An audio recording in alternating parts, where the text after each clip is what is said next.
Imagine sitting with us, a quiet room, two chairs, a small table, time set aside. No performance, no show, only conversation. Moments of listening, wondering, and remembering. Have a seat, you're welcome to listen. Welcome to the Just Right Stories. I have a question for you today about God. About God. Yeah.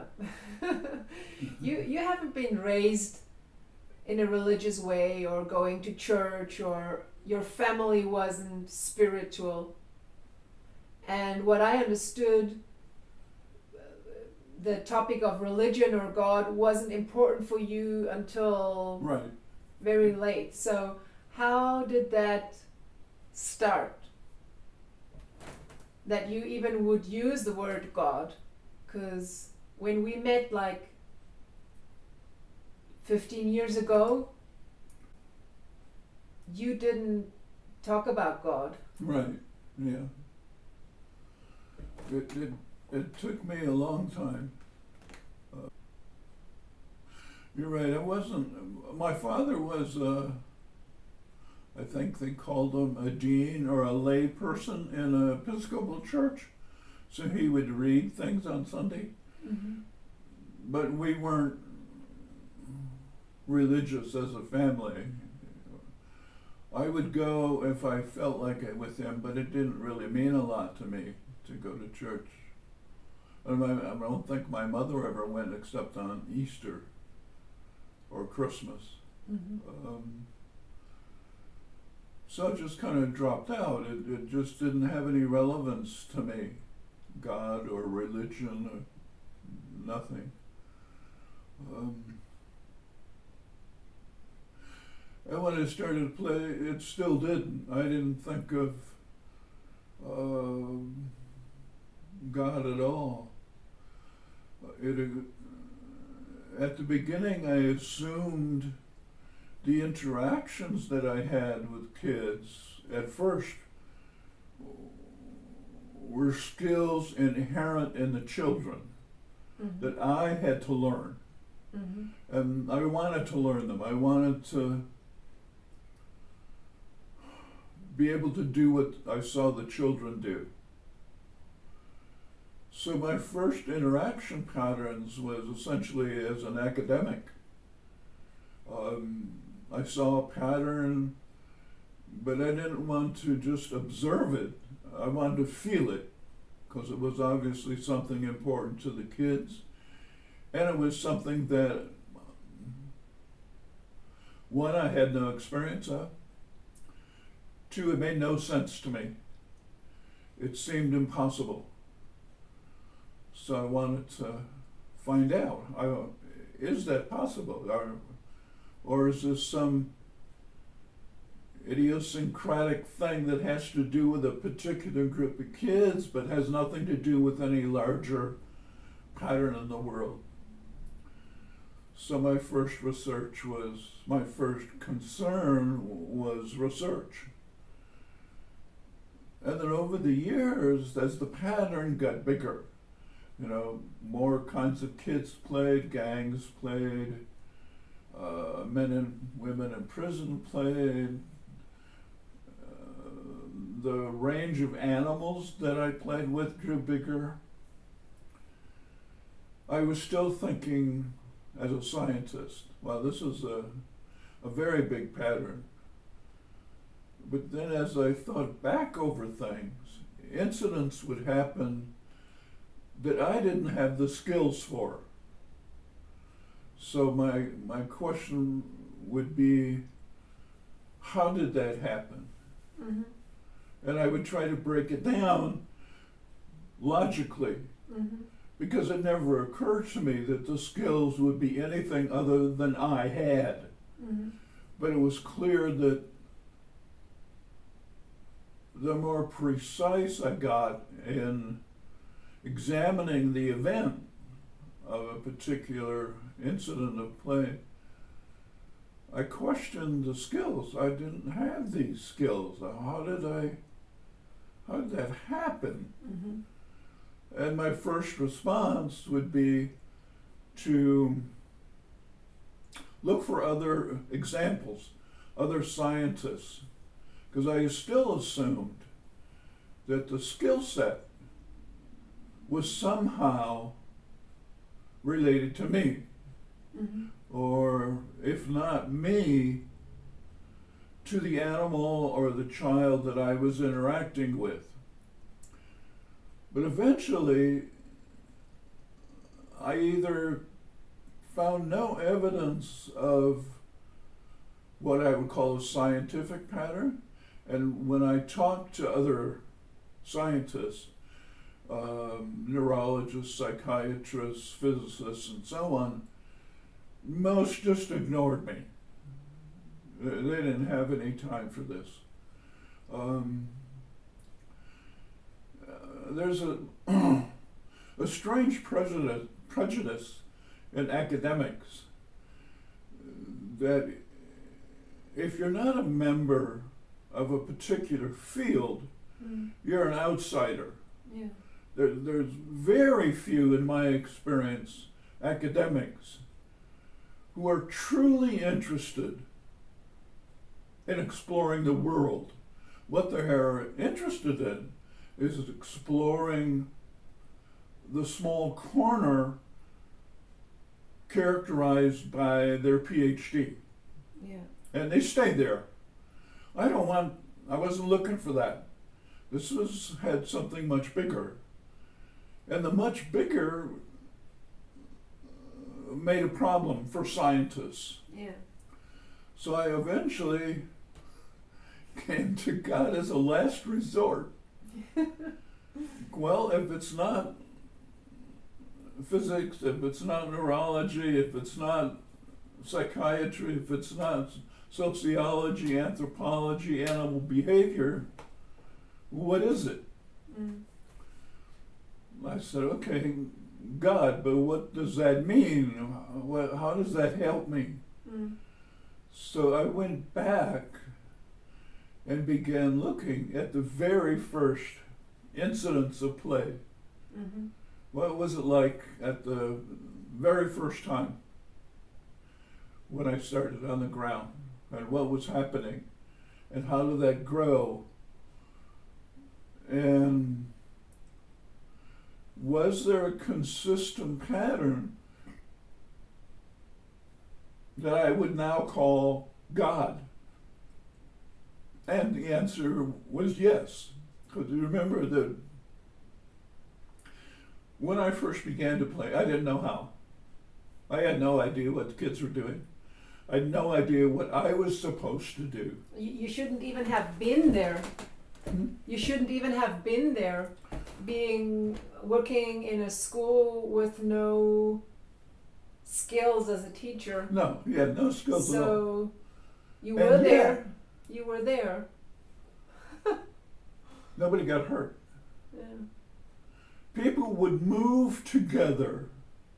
By people, I mean the children and I. When we tumbled and rolled and moved together, we moved as if it was choreographed.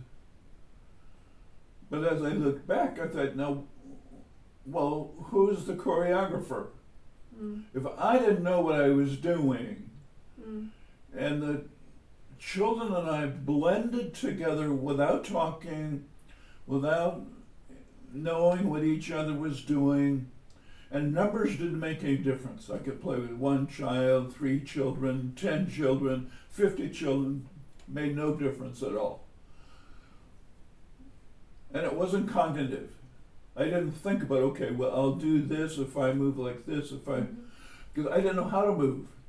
In fact, I was so bad at how to move that for the first weeks, I had to go home and sit in a hot tub with Epsom salts because my body hurt so much.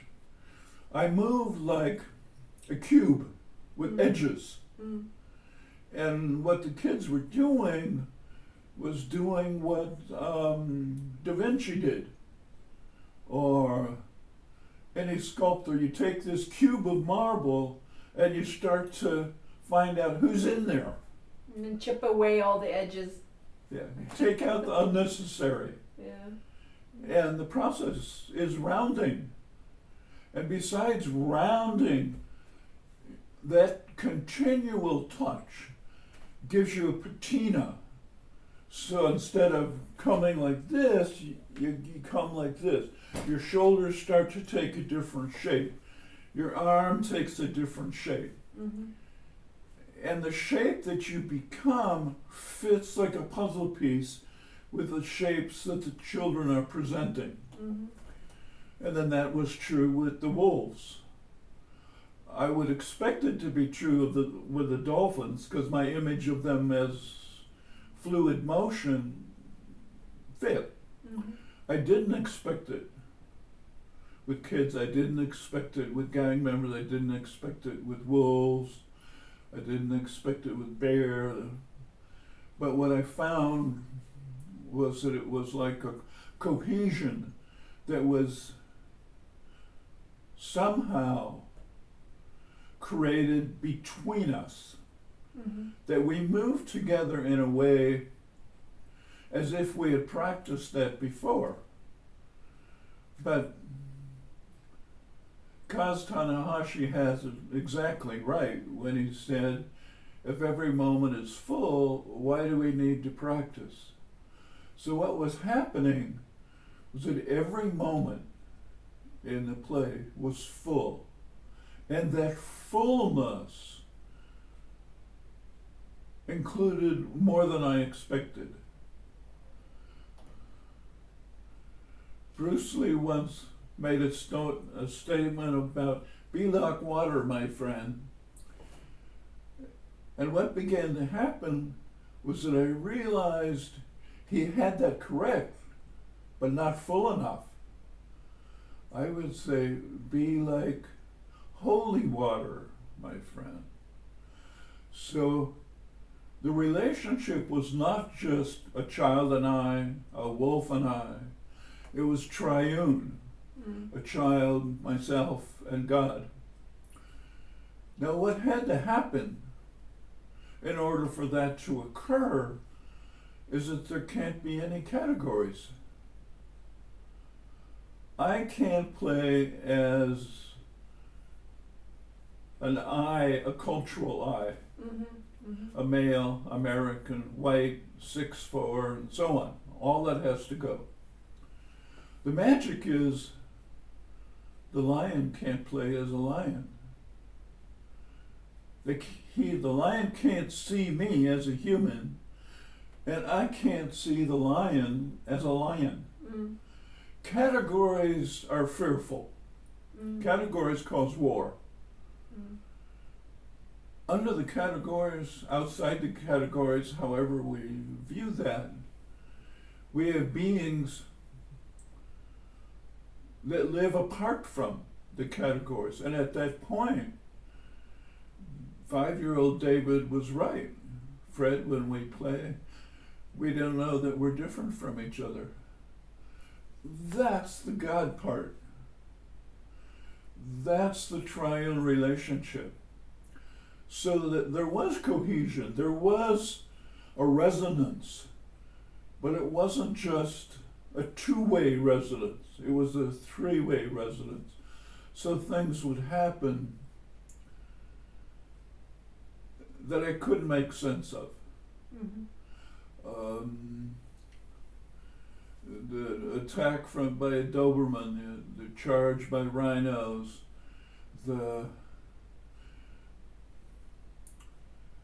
once when a wolf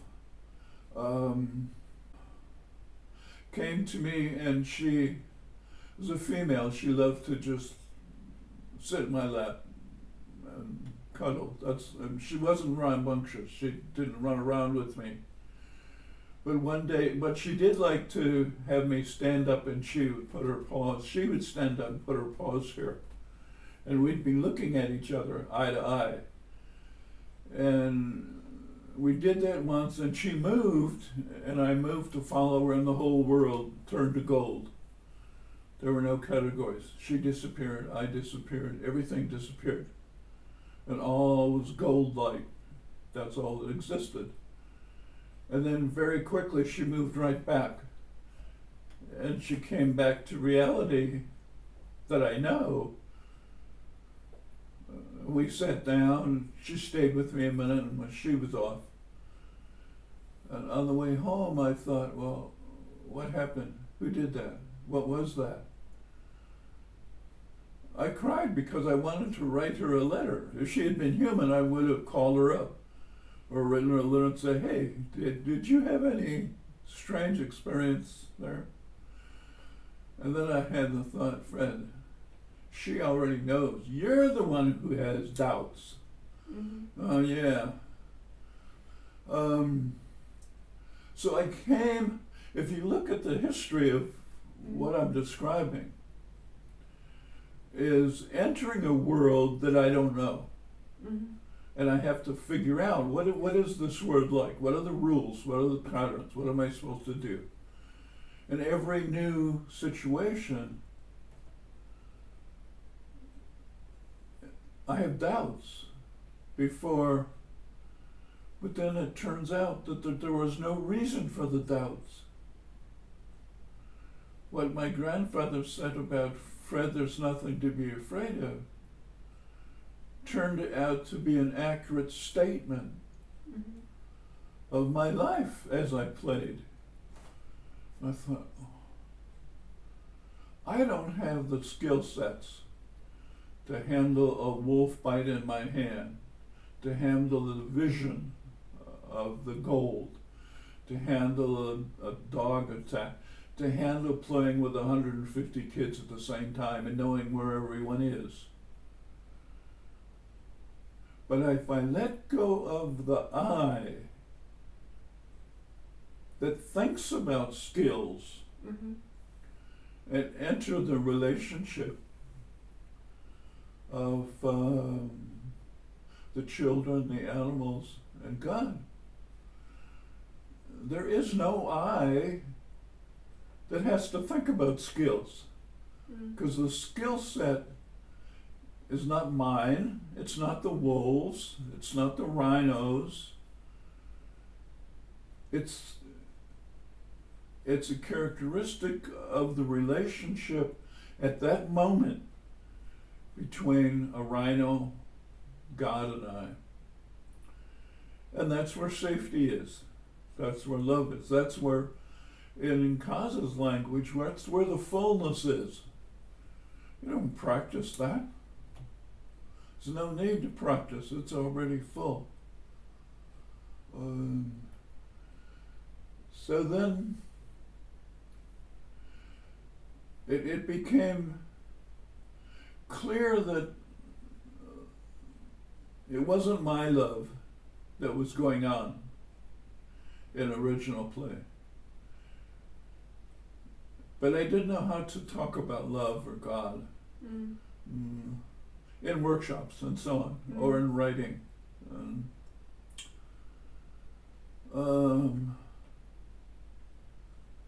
But you felt it was there, but you didn't know how to use the words, or because it wasn't really the words you felt, or what was it that you couldn't talk about it? Oh, I was clear about what was happening. I wasn't clear about how to say it in public.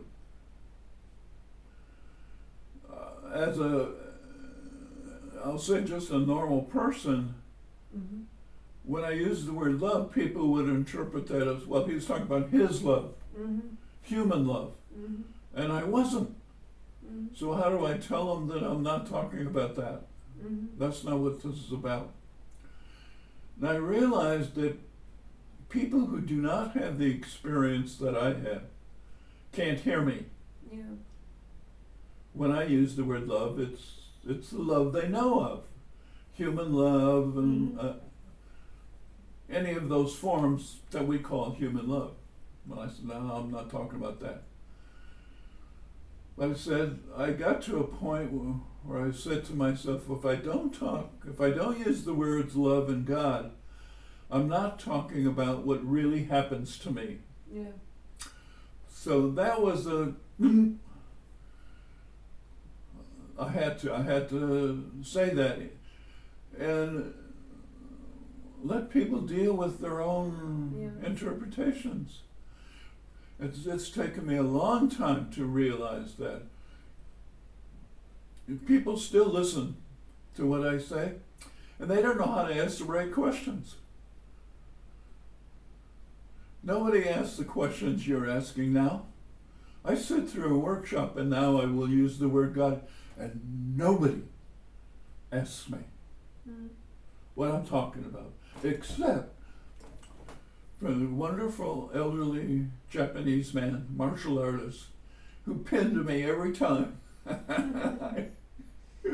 And I had to really get clear about what it is I'm talking about. Not clear just in me, but clear so that he could place it in his framework. And then we could nod and say, yeah, that's what I'm talking about. He's the only one who ever asked me this stuff. And I realized, and I think the reason he asked me, the reason he was so clear about, he had practiced martial arts for 20 years. And he said to me, Fred, you begin where the martial arts stop. And people don't know what you're talking about. He understood that. So it's still a delightful experience to try to write about the inclusion of God in original play. Because people are always asking me, for example, how did you do that? How did that happen when the Doberman jumped in your face and from your experience he hit a wall, invisible wall, and fell down? What did you do? You can only say, I wasn't there. That's what it sounds like. I was there. So I actually have gone back, like in my head, and going moment by moment. I'm walking down the street. I've walked on this street before. Walk. I'm normal. Nothing is happening. Beautiful day. And then suddenly, the Doberman comes out of the screen door, because I turn and I see just a flash, and he comes right at me, and I just turned the upper part of my body slightly, and it faced him, and he came right here and hit an invisible wall and dropped. I said, did I correct him? I don't think so. I don't think I have that skill. So there's the triune relationship. Me, the dog, and God. Now,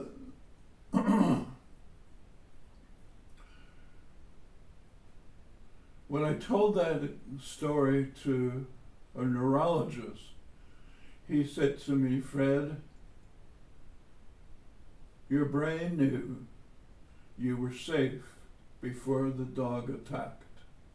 What I can't tell you is how your brain knows that. I know how my brain knows that. It's not neurology.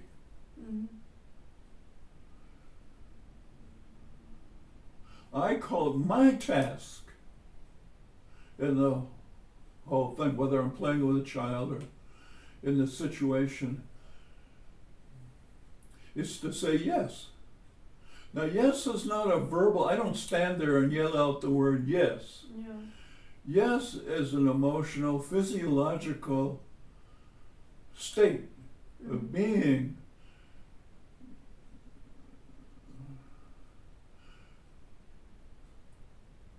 whose skill set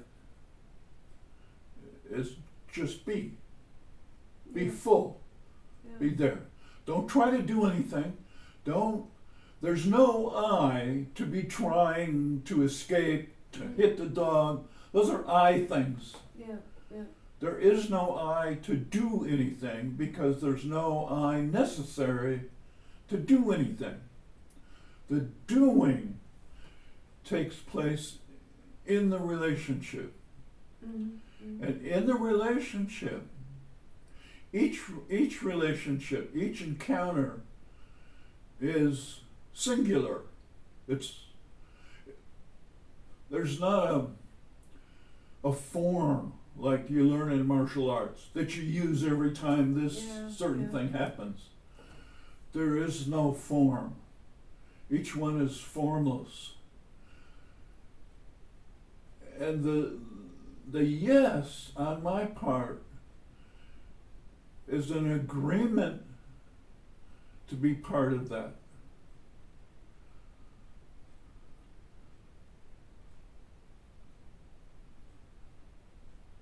To join. And the joining is letting go of the normal I in the regular world. Mm-hmm.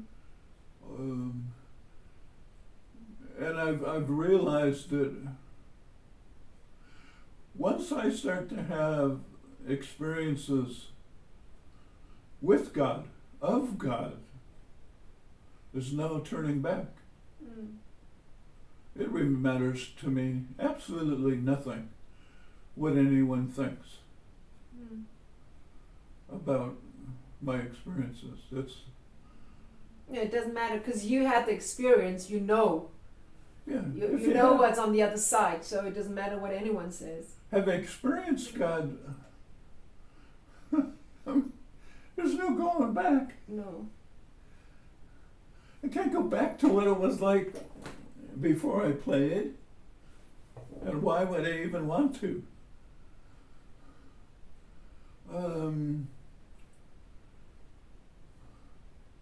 How do you think did this encountering God again and again change you as an I?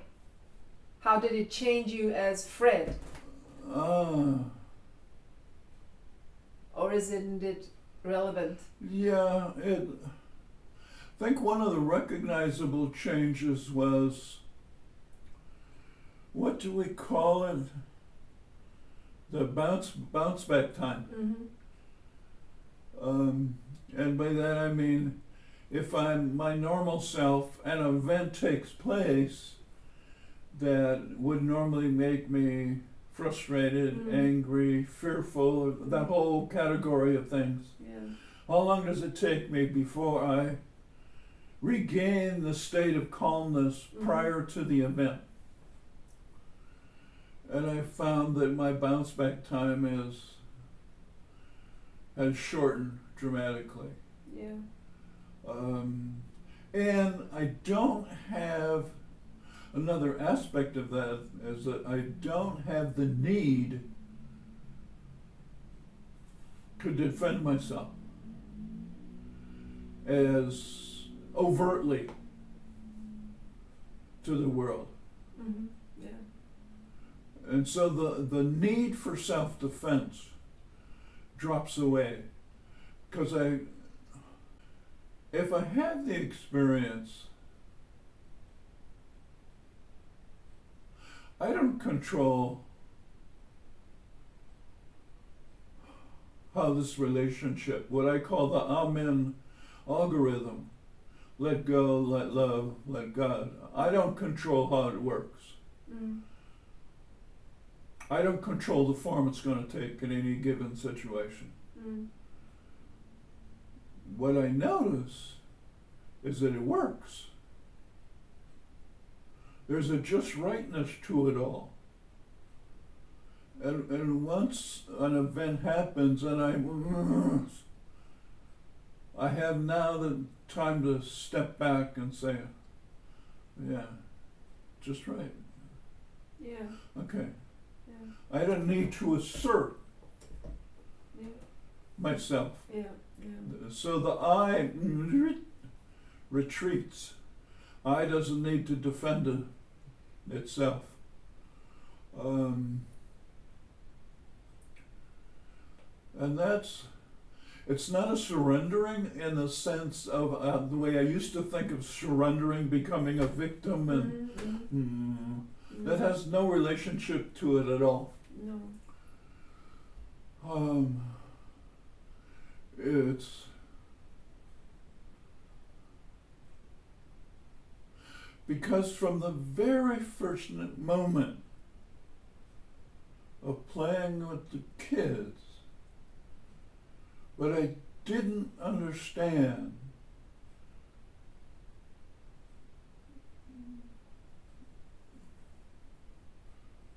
when they made me rounder, when they took my edges off, they were erasing my eye. They were erasing me. I can see. But they were doing more, and this is what people don't get. They replaced the me with God's eye, not Fred's eye. Yeah. Of course, I didn't know that. I didn't realize it. But I feel like it's a process that once it started, it goes on and on and on. It's like a endless process until you really, I don't know what the end will be, but I notice with myself, I don't play that much like I used to play on the mat when I started years ago. I don't do that at all. But almost every other week, I notice change in me. Like this bounce back time thing happens in situations I would never think. I can really feel how irritated I sometimes am that I feel this bounce back time happening. And I think, why am I not angry? Why am I not frustrated? It's almost like I feel I should be frustrated now, but I'm not, or I should be afraid, and I just feel no fear. And that's so interesting to me to see that still happening in my everyday life. That things just that I would expect to happen just don't happen anymore. And it goes on and on. It's like a domino. It started once and then it goes on and on and on. Like taking circles and circles and changing who I am or how I respond to the world, constantly changing. Mm-hmm. It occurs to me that one of the things that I don't think people understand about original play is the purpose of the mat.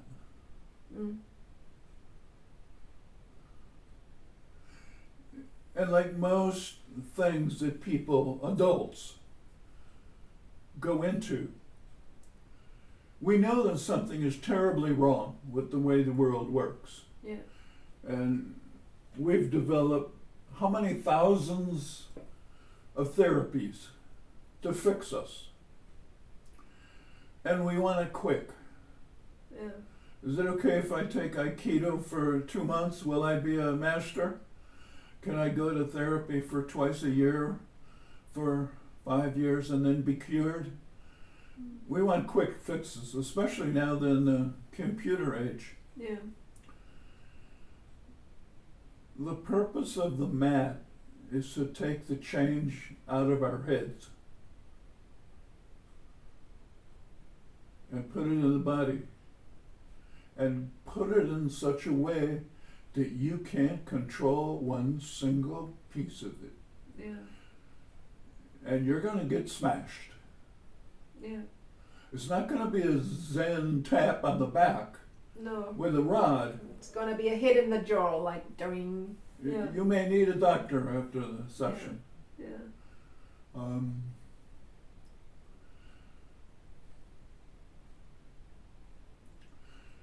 We need to have the experience with original play that there's no out. Mm-hmm. You can't bring anything you've ever learned to this moment. Mm-hmm. And we don't even know we don't know what that even means. Because how do I even move without moving from experience? Well, that's what the kids and animals are going to teach you. Because what's going to happen is that you're going to move based on an experience, not based on the being that's right in front of you. And that's going to cause friction and contest and pain and so on. Until you learn, oh, I'm not supposed to play with autism, I'm supposed to play with this boy. Oh, that's an entirely different process. So when I say I play with wolves, yeah, okay, that fits the culture. I don't play with wolves. I'm not a wolf whisperer. I'm not trying to be a wolf. None of that is true. I'm entering a relationship, inviting the wolf to join God and I. And the wolf can say no. But however and that means they don't enter. But however they enter, I have to play with them. So if the wolf enters angry, if the wolf is attacking, if the wolf bites me, doesn't matter. How the wolf enters, how a child enters, how a gang member enters the play is irrelevant. You just play with them. Because there's no form. I don't learn a form to handle gang members or special needs kids or elephants. I don't think people quite get it. I play, the first time I meet an elephant, I play with them exactly the way I play with a child with cerebral palsy. There's no difference. And people you can see in their eyes, can't figure out what in the heck is he talking about. But it's exactly the same. Because there is no elephant there. There is no cerebral palsy.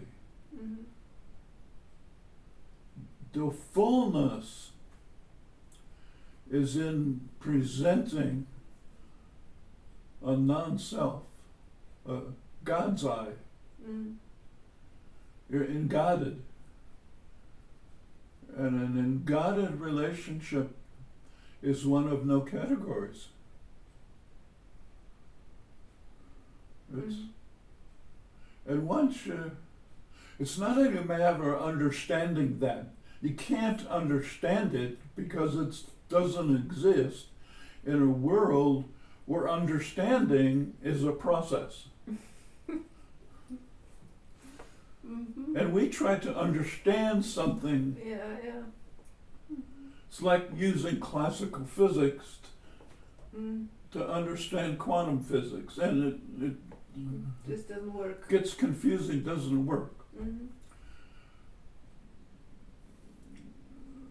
It all begins with, we don't value children. And we think child's play is a simple nonsense. So if you start with those two things, adults are turned off from the beginning. And when they get turned on, they turn around and think that I'm talking about what they think play is. Contest, winning and losing, and so on and so on and so on. It's extremely difficult for them because the initial attempts to solve their confusion is here. It's a head trick. That's the importance of the mat. Yeah. It's It's not a head trip. Yeah.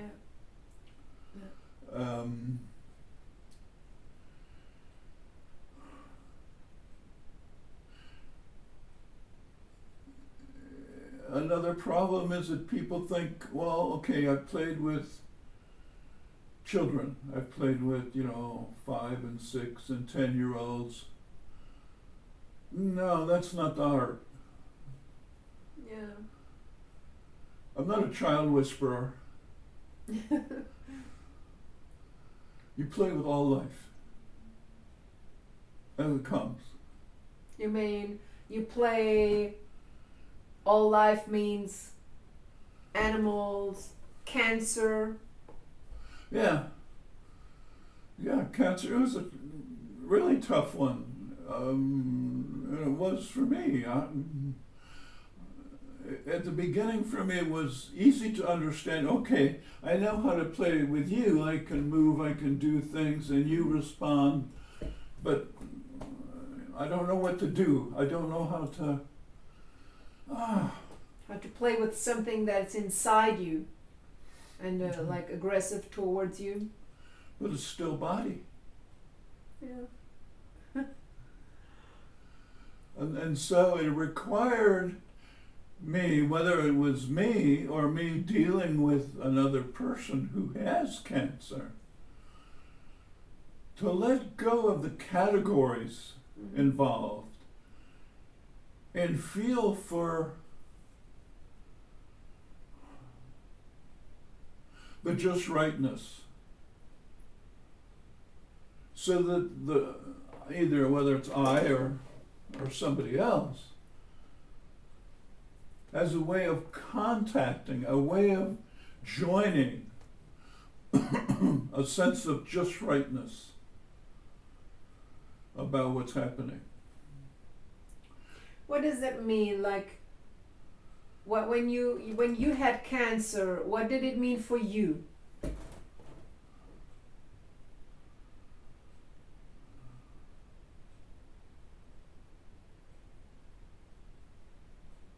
I was fortunate, one, to have had a friendship with a woman named Virginia Veach, who brought me into working with cancer patients. I was fortunate to have been through weeks and weeks of seeing how cancer patients dealt with cancer. Mm-hmm. The rage, the anger, the frustration, all of that stuff.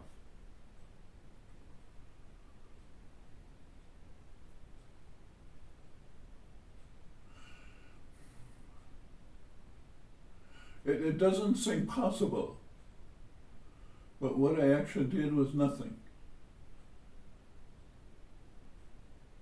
I didn't do nothing like sitting on a pillow. Yeah. I mean, nothing. And you think, oh, it doesn't make sense. That's right. It's not supposed to make sense. Mm-hmm. That's what I took, because the cancer patients I worked personally with, Mm-hmm. nothing we ever did, and each encounter had to be different. Mm-hmm.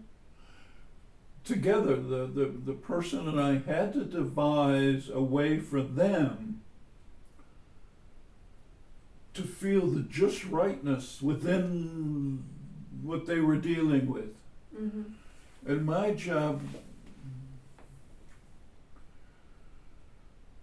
was to help them search for that. Mm-hmm.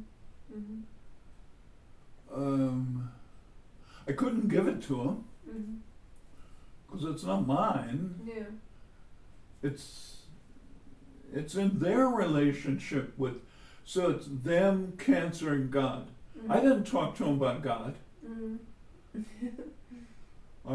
They have to do that. Yeah. So, and every one of the situations made no sense to me at all. And I didn't think ahead of time, well, how am I gonna do it with this person? I have to think about this. I never thought about it. I had time with a Catholic nun. She's probably in her 50s. And she said to me, Fred, the people I go to say I should think about having sharks and tanks in my body to kill the cancer cells. She said, Fred, I'm a Catholic nun. I can't do that. I can't have all this killing going on. What am I going to do? So there we are. Boom, right there. That's the moment of fullness that Kaz talks about. That's the just right moment. I have no idea what to tell her. And I say to her, get on the ground. And she's in her habit.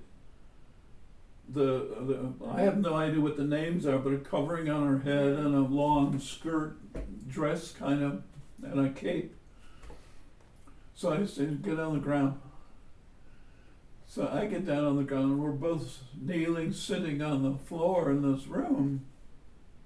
And I say to her, what we're going to do now is that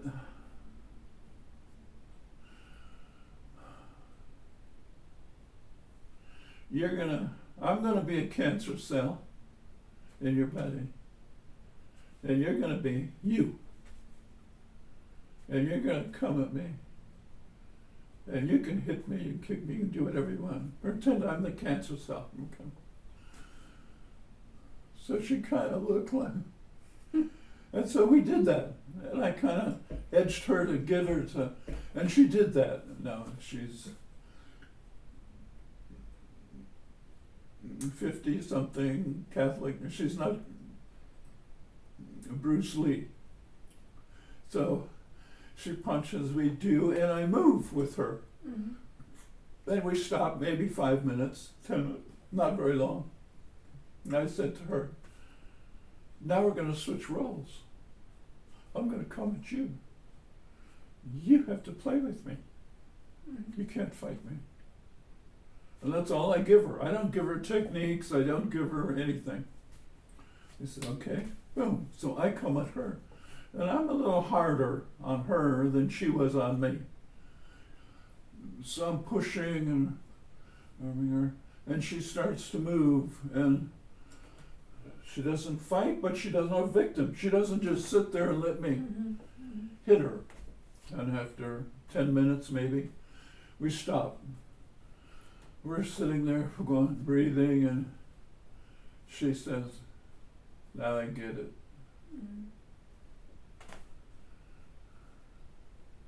I don't have to kill my cancer cells. I go play with them. That's right. Could I just say a half an hour before, what I want you to do is play with your cancer cell? What would that mean? How do you do that? You need this experience of how different moving and touching can be.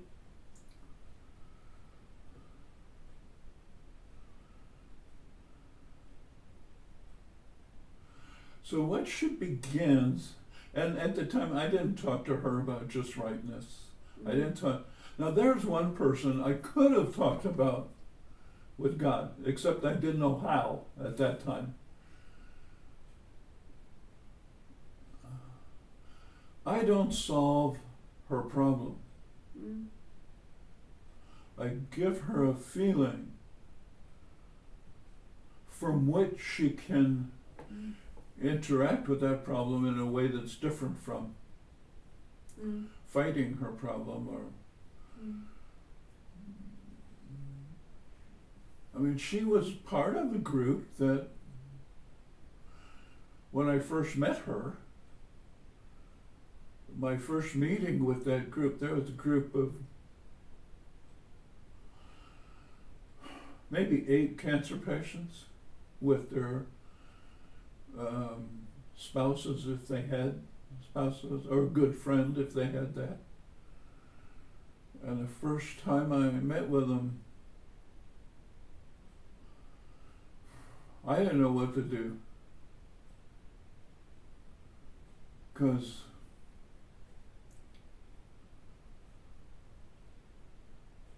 I played with gang members, and I learned something from gang members. You better tell us the truth. Mm-hmm. They're not going to sit there for nonsense. Mm. You better be clear, Mm-hmm. and it better be right. Yeah. So with I don't even get a chance to talk to these people. Virginia brings me in and said, "This is Fred. He's here to help us." And they raise their hand and say, "Is what you do going to save my life?" Mm. Oh man, there's the just right moment. There's the moment. Like, that's and I say to him, "I don't know. But I can tell you one thing. You're going to be alive, more alive than you're alive." That was fun. That's what they wanted to know. And that's what the gang members wanted to know. Mm-hmm. It's not about original play. It's not about survival. Yeah. No. It's about fullness. Yeah. Now. Living fully now. Yeah. No. Yeah. And that's the safest way to live. Mm-hmm. That's the safest way to fight cancer. Or to deal with cancer. Because it's not fighting cancer. Mm-hmm.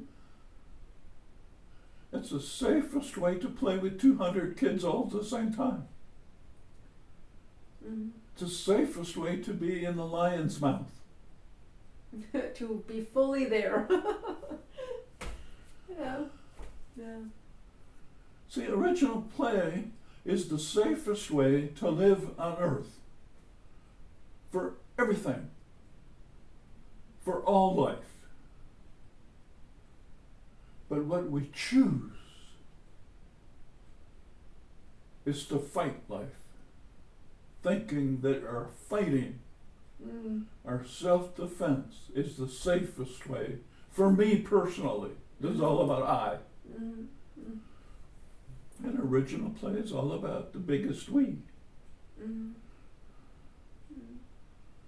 And the biggest we includes God. I like that, biggest we. It's always we are afraid to lose ourselves if you're not I. Uh-huh. But it's not a it's not a loss. It's a gain, but you have to experience that gain. Otherwise, you're so afraid of losing yourself. But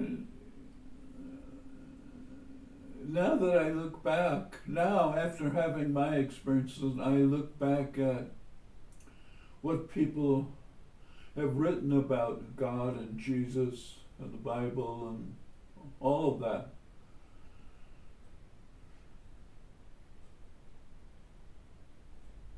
Seems to me God and Jesus was demonstrating the big we. Mm. That we're all in this together. Mm. And we're so much so that I'm giving you my son to show. And what I'm asking in return is yes. That's what it seems to me. Mm-hmm. That it's, on the one hand, it's so simple. But I think Bonhoeffer said something about when Jesus calls you, he expects you to submit your life. Mm. And at first I thought, you mean like die? And I said, no, that's not. That yes isn't saying. It means I die to the I Mm-hmm. that keeps me separate. Mm-hmm. Mm-hmm. And I can't have both.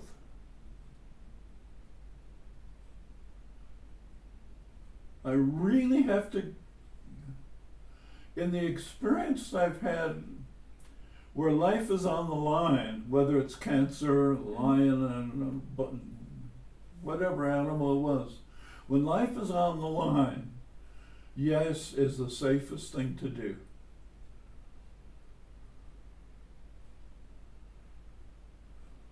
Mm. And that yes is,